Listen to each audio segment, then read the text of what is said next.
এই বুলডগটাকে দেখতে ভয়ঙ্কর, এই জন্য কোনো বাচ্চা এর কাছে আসতে চায় না।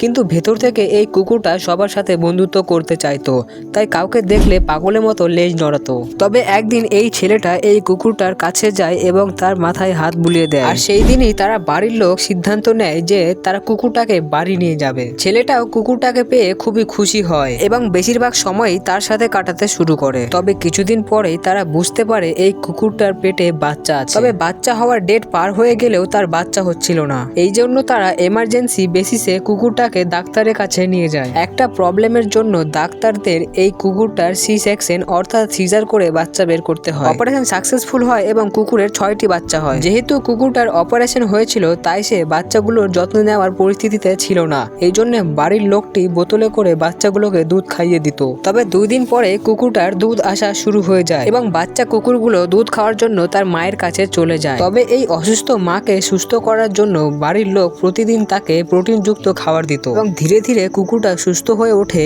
এবং তার বাচ্চার যত্ন সে নিজেই নিতে শুরু করে।